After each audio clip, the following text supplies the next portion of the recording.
If you feel the need to escape the busyness of Perth city centre, you're in luck, as like many cities, there is a massive park right on prime city real estate.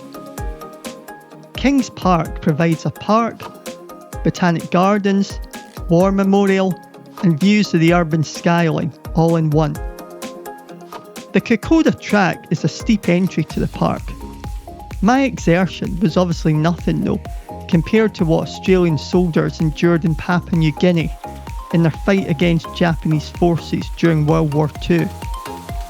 The track commemorates their bravery, as does the State War Memorial, along with other conflicts, and I was rewarded for my climb by fantastic views. The weather may have been as hot as the flame of remembrance, but the grass was kept green by a team of gardeners. There is also a water garden in the park where you can cool off in the shade of a pavilion. The Botanic Gardens is 42 acres and showcases 3,000 of the 14,000 native plant species of Western Australia. This is smaller than the Royal Botanic Gardens in Edinburgh, a regular childhood day out, although Kings Park itself is a ginormous 990 acres, which Edinburgh's botanics could fit in 14 times. The floral clock here also reminded me of summers in Edinburgh's Prince Street Gardens, which is a similar clock. The Perth WA floral clock demonstrates how Western Australia's natural plants can be grown in a cottage garden setting, reminiscent of the old country. Far more Australian looking is this giant boab tree, which originated from Telegraph Creek in northwestern Australia, as opposed to Jacobs Creek, ha ha.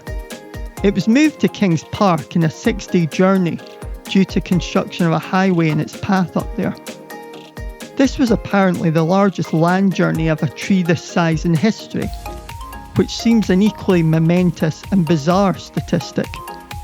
If you think it's looking a bit worse for wear, it's 750 years old. Federation Walkway commemorates the formation of Australia. In 1901, Western Australia became one of the states in the new federated nation of Australia.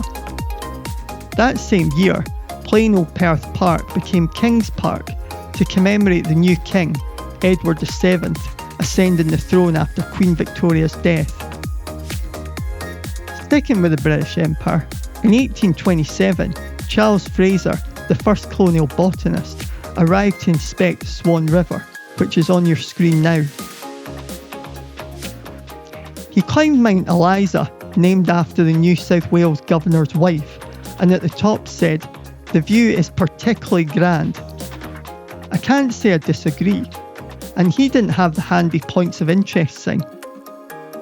The walkway was full of history. I noticed the Dutch had extensively mapped the Western Australian coast. This took place over 70 years before the famous exploration of the East Coast by British Captain Cook.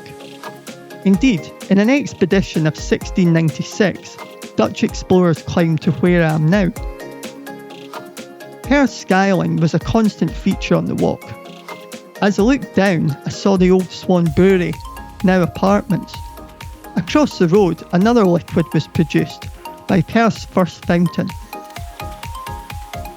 If I'd fallen over and cut myself on the walkway, or forgot to brush my teeth this morning, this mani tree would have been useful. The red gum oozing from the tree contains tannin, which has antiseptic properties. It was traditionally sprinkled into open wounds to prevent bleeding, or mixed with water as a disinfectant or mouthwash. Modern medical know-how is also reflected in the park by the DNA tower.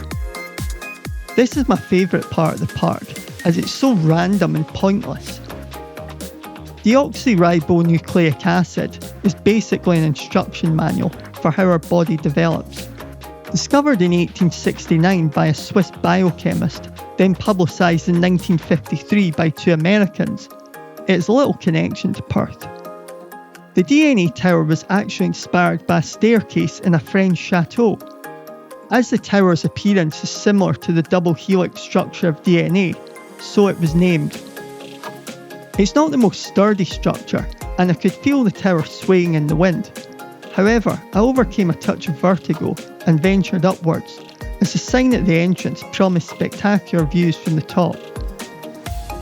I was supposed to be able to see an aerial view of the park, bushland, and all the way to Rottnest Island, one of Perth's famous holiday spots. However, all I could see were the tops of trees. The tower was erected in 1966, so I guess the trees had grown since then. I enjoyed my trip to the park, so thanks to John Forrest. He steered its development as the first president of the park. Not content though with planting the first exotic trees in the park, he went on to become a founding member of the federal parliament.